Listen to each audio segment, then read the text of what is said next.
빌립보서 1장 1절에서 2절에 있는 말씀입니다.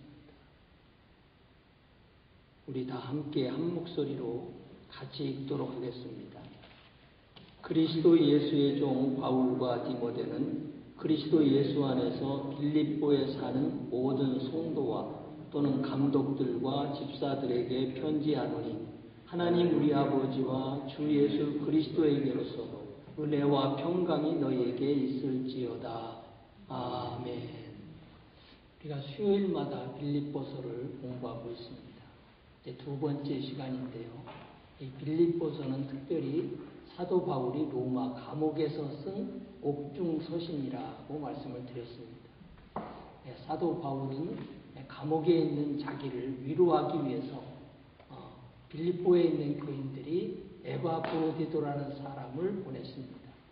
그래서 에바브로디도를 통해서 사도 바울을 위로했는데 사도 바울은 그 위로를 받고 오히려 빌립보 교인들에게 기뻐하고 감사하라는 것을 말씀하는 것을 볼 수 있습니다.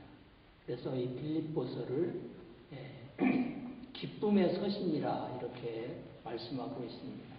빌립보서는 4장으로 되어 있는데 이 빌립보 4장 안에는 12번이나 주 안에서 기뻐하라는 말이 나오고 있다는 사실을 아시기를 바랍니다. 감옥에 있는 사람이 감옥 밖에 있는 사람들을 향해서 기뻐하라 이렇게 부탁하고 있는 것을 볼 수가 있습니다. 특별히 사도 바울은 빌립보 교인들에게 편지를 쓰면서 서두에서 은혜와 평강이 있을지어다 이렇게 말씀하고 있는 것을 볼 수 있습니다.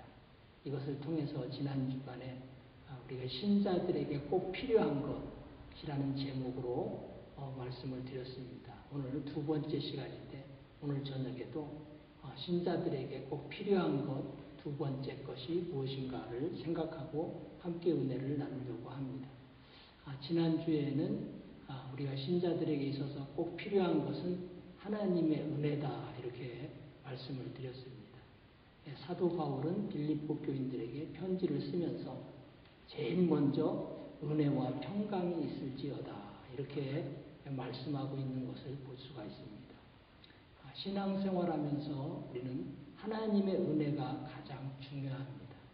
하나님의 은혜를 받기만 하면 어렵고 힘들어도 주님 앞에 안 나올 수가 없습니다. 하나님의 은혜를 알지 못하고 깨닫지 못하니까 주님 앞에 나와 주님을 찬양하지도 못하고 주님 앞에 감사하지 못하고 또 주님의 나라를 위해서 기도도 못하는 겁니다. 그러나 하나님의 은혜를 늘 깨닫고 그 은혜가 풍성하면 여러 가지 어렵고 힘든 상황 속에서도 그 주님의 은혜를 생각해서 감사하며 주님께 나와 예배드리며 또 기도하며 봉사하며 헌신하며 전도하며 또 땅끝까지 복음을 전할 수가 있게 되는 것입니다. 그래서 신앙생활하면서 은혜라는 것이 가장 중요한 것이고 또 은혜에는 세 가지가 있다고 말씀을 드렸습니다. 첫째는 야고보서 1장 17절의 말씀을 통해서 각종 은사와 온전한 선물이 위로부터 빛들의 아버지께로서 내려온다. 그래서 은혜라는 것은 하나님이 주시는 선물인데 여러 가지 각양 은사 또 온전한 좋은 것들을 이야기하고 있습니다. 그다음에 두 번째 은혜 중에 은혜는 바로 하나님이 우리를 사랑하셔서 예수님을 보내주신 것이고요. 그 다음에 세 번째 또 다른 은혜가 있는데 그것은 때를 따라서 주신 은혜라고 말씀을 드렸습니다. 우리가 생활하면서 때를 따라서 필요한 은혜가 있습니다. 오늘 받아야 할 은혜, 또 내일 받아야 할 은혜가 각각 다르기 때문에 그렇습니다. 그리고 여러 가지 환경에 따라서 우리에게 필요한 은혜가 다릅니다. 그래서 우리는 때를 따라서 돕는 은혜를 받기 위해서 하나님의 보좌 앞에 나가서 기도해야 된다고 말씀을 드렸습니다.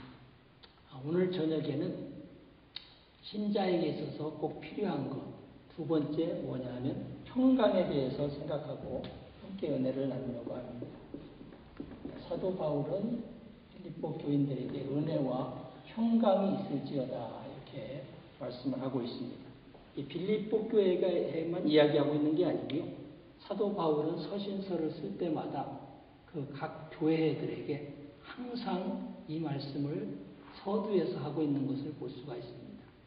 그것은 우리 신자들에게 있어서 이것이 꼭 필요하고 중요한 것이기 때문에 그렇다고 말씀을 드렸습니다. 근데 우리에게 은혜가 필요하고 은혜를 받은 사람들에게 두 번째 필요한 건 뭐냐? 바로 평강이라는 사실을 아시기 바랍니다. 왜 평강이 필요하냐 하면 우리의 삶 속에 여러 가지 어렵고 힘든 일들이 너무나 많습니다. 그래서 그 어렵고 힘든 일들 때문에 우리는 시험도 당하고 또 그 어렵고 힘든 일들 때문에 지치고 그래서 세상에서 맡겨진 사명들을 잘 하지 못한다는 사실을 아시기를 바랍니다. 그러나 우리의 마음속에 평안이 있게 되면 어떻게 되느냐 하면 여러 가지 어렵고 힘든 상황들도 능히 감당하고 이길 수 있게 되기 때문에 그렇습니다. 다른 말로 표현하면 이 평강이라는 것은 무엇이냐 하면은요, 바로 천국이라 이렇게 볼 수 있습니다. 로마서 14장 17절에 보면 사도 바울은 천국의 3대 요소를 이야기합니다. 천국은 먹고 마시는 것이 아니라 성령 안에서 의와 희락과 평강이라 이렇게 말씀을 하고 있습니다. 그래서 내 마음에 평강이 있다는 것은 천국이 있다는 것을 의미하는 것이고요. 또 천국이 있는 사람은 반드시 평강이 있어야 된다는 것을 우리에게 가르쳐주고 있습니다. 그래서 평강이 있다는 말은 내 안에 천국이 있다는 것을 의미하는 것입니다. 그리고 우리에게 왜 평강이 중요하냐? 지난번에도 제가 또 말씀을 드렸습니다. 잠언서 14장 30절에 보니까 마음의 평강은 육신의 생명이다 이렇게 이야기를 하고 있습니다. 그래서 우리가 이 땅에서 건강한 몸으로 맡겨진 사명을 감당하려면 마음에 평안이 있어야 된다는 사실을 우리에게 가르쳐주고 있고요. 마음이 평안하면 건강해질 수 있고 마음이 또 불안하고 근심과 염려, 걱정이 있으면 우리가 병들기 쉽다는 사실도 꼭 알아야 됩니다. 그래서 마음의 평강은 육신의 생명이다. 잠언서 4장 23절 같은 데 보면은 잠언서 기자는 이렇게 이야기합니다. 부르지킬 만한 것보다도 내 마음을 지켜라. 생명의 근원이 여기서 난다. 이렇게 말씀하고 있습니다. 그래서 생명의 근원은 마음에서 나는 것이고 또 마음에서 나는 평안 때문에 우리가 육체의 강건함을 잊게 된다는 것을 성경은 우리에게 가르쳐주고 있습니다. 그래서 우리가 신앙생활하면서 평강이 매우 중요합니다. 그리고요, 또 예수님은 우리에게 평안을 주시기를 원하세요. 예수님이 사역하실 때 제자들에게 이런 말씀을 하셨습니다. 내가 너희에게 평안을 주기를 원한다. 내가 주는 평안은 세상이 주는 것과 같지 않다. 이렇게 말씀을 하셨습니다. 그리고 예수님 부활하셔가지고 첫 번째 제자들에게 나타나셔서 하신 말씀도 너희에게 평강이 있을지어다. 이렇게 말씀하신 것을 보면 알 수 있습니다.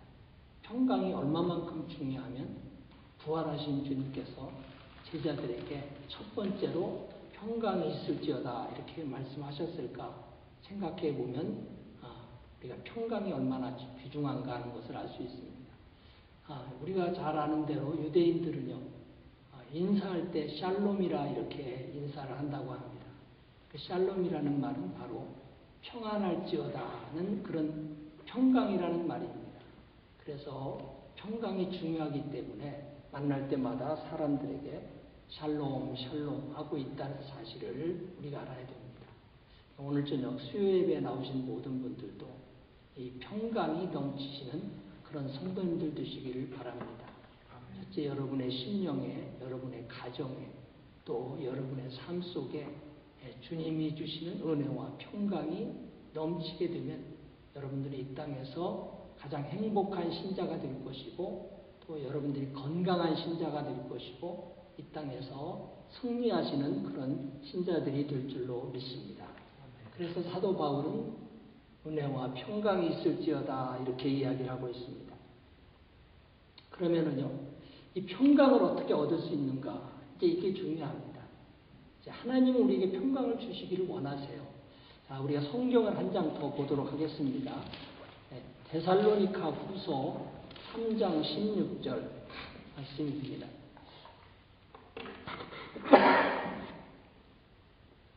데살로니가전서 3장 16절 말씀입니다. 저는 오늘 이 말씀을 읽으면서 참 너무 감사하고, 우리가 정말로 평강을 가지고 살아야 되겠구나 하는 그런 마음이 더욱더 샘솟듯이 솟아났습니다. 자, 데살로니가 후서 3장 16절 말씀 우리 다 함께 같이 한번 읽어보도록 하겠습니다. 평강의 주께서 친히 때마다 일마다 너희에게 평강 주시기를 원하노라. 주는 너희 모든 사람과 함께 하실지어다. 이렇게 이야기합니다.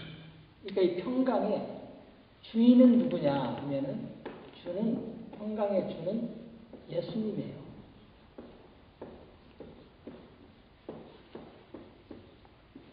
평강은 누구에게 속해 있느냐? 예수님에게 속해 있어요. 이사야서 9장 6절에 보면 우리가 잘 아는 말씀이 있습니다. 바로 아기가 육신을 입고 이 땅에 태어나시면 그는 전능하신 하나님이요 또 평강의 왕이라 일컬음을 받을 것이라 이렇게 이야기하고 있습니다. 예수님은 평강의 주시고 또 뿐만이 아니라 평강의 왕이시다는 사실을 알아야 됩니다. 그분이 바로 우리 안에 거하세요. 그런데 우리 안에 거하신다고 해서 다 평안이 있는 것은 아닙니다. 제가 엊그저께 데일리 브레드에서 봤나? 다른 책에서 봤습니다. 다른 책에서 보니까 이런 말씀이 있더라고요. 우리가 주님이 우리와 동행해 주시는데 우리가 주님과 동행하기 위해서는 나를 떠나서 주님 앞에 가야만 주님과 온전한 동행이 가능하다. 이렇게 말씀한 것을 제가 보고 그렇구나. 늘 주님은 우리와 함께 계시지만은 우리가 주님과 동행하기 위해서는 우리가 나를 떠나서 주님 앞에 가야 되는데 나를 떠나지 않고 있기 때문에 우리가 주님과 동행하지 못하고 있구나 하는 것을 다시 한번 깨닫게 되었습니다. 그래서 중요한 것은 평강의 주는 예수님이시고 예수님은 평강의 왕이십니다. 평강의 왕. 그러니까 평안은 누구만 줄 수 있느냐 하면 예수님만 줄 수 있다는 사실을 우리가 꼭 잊어서는 안 됩니다. 세상에서도 우리에게 평안은 주죠. 그러나 예수님이 이렇게 말씀하셨습니다. 세상이 주는 평안은 내가 주는 것과 같지 않다. 이렇게 말씀하셨습니다. 세상에 주는 평안은 일시적이요. 또 세상에 주는 평안은 어떤 조건이 있고요. 그 조건이 물러가면 다시 우리에게는 염려와 근심과 걱정이 찾아오고 평안이 다시 물러가는 것을 볼 수 있습니다. 그러나 예수님은 우리와 늘 함께 계시고 평강의 주인이시고 평안을 주기를 원하십니다. 그런데 여기 보면은요, 예수님이 참 때마다 그랬어요. 때마다 참 얼마나 감사한지 몰라요. 시간마다 그래요. 아침에도 평강을 주시기 원하고 또 점심에도 주시고 저녁에도 주시고 또 우리가 시간 우리에게 주시기를 원해요. 때마다 또 하나는 일마다 일할 때마다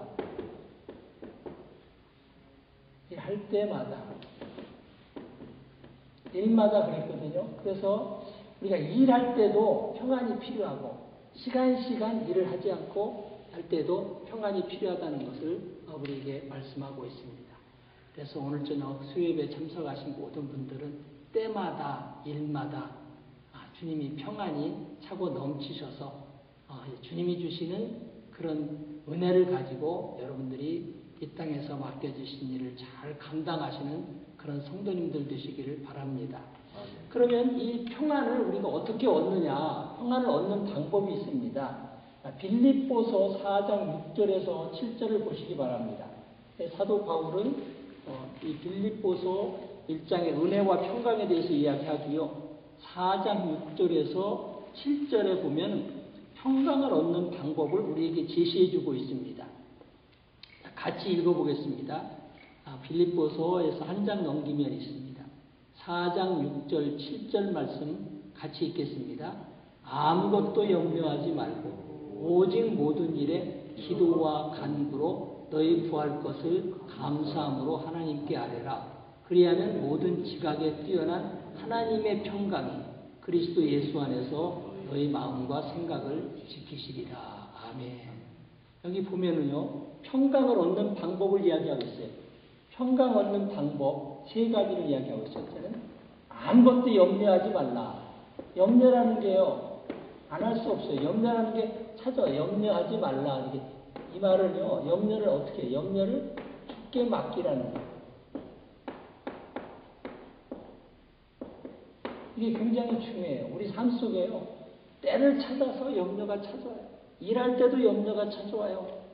이 염려 때문에 우리는 평강을 얻지 못한다는 사실을 아시기를 바랍니다. 그리고 이 염려는 또 사탄 원수 마귀가 우리에게 가져다주는 아주 나쁜 그런 것들입니다. 그래서 이 염려를 어떻게 해야 되느냐? 주께 맡겨버려야 돼요. 제가 전에도 말씀을 드렸습니다. 제가 좋아하는 성경 구절 시편 68편 19절에 보니까 날마다 우리의 짐을 져주시는 주님을 찬송할지어다 이렇게 이야기하고 있습니다. 주님은 날마다 우리의 짐을 지시기를 원하세요. 그리고 그 십자가에다 그걸 맡기라고 이야기하죠. 그래서 베드로전서 5장 7절에 보면 너희 모든 염려를 주께 맡겨버려라 이렇게 말씀하고 있습니다. 그래서 이게 맡기는 연습을 해야 됩니다. 맡겨야 됩니다. 주께. 자꾸 염려를 주께 맡기는 그런 연습을 하지 않으면 절대로 평안은 올 수가 없게 된다는 사실을 아시기를 바랍니다. 그 다음에 두 번째, 모든 일에 이제 이 모든 일에 어떻게 해야 되느냐? 기도하라는 거예요. 기도.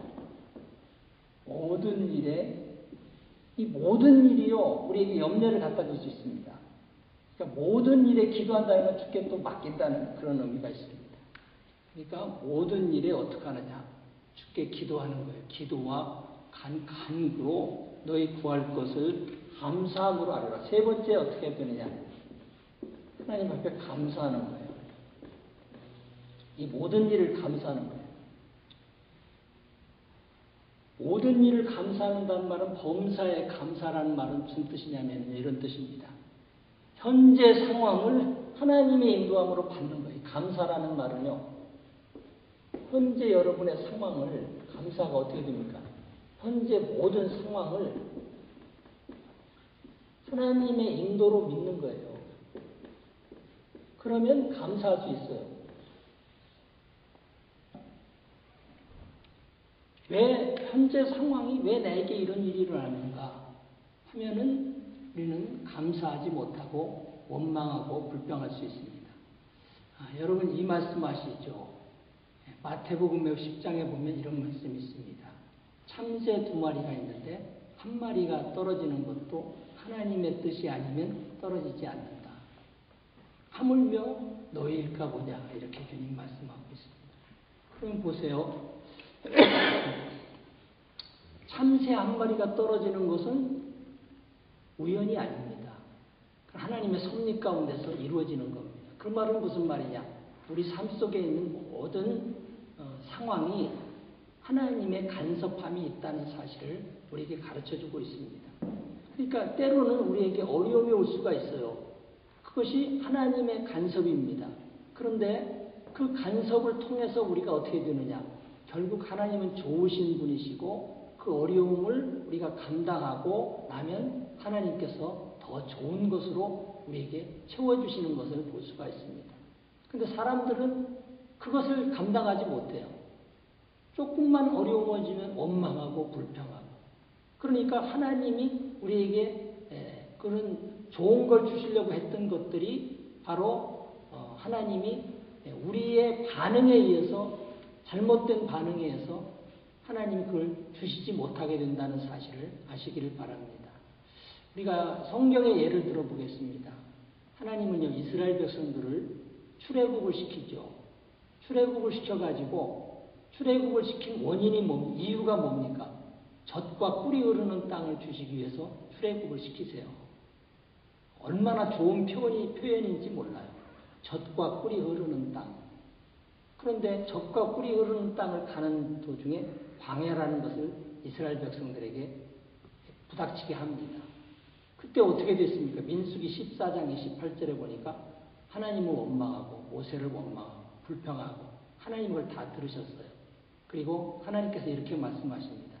너희가 한 말대로 너희들은 가나안 땅에 들어가지 못하고 광야에서 죽을 것이다. 이렇게 말씀하시는 것을 볼 수 있습니다. 그러니까 상황이 닥쳤을 때 하나님을 끝까지 신뢰해야 됩니다. 우리는요, 저는 정말 우리 교회 교인들이 그런 믿음을 갖기를 원합니다. 하나님은 천지 만물을 창조하시고 이 세상을 주관하시고 더 나아가서는 나의 삶을 주관하고 계시다.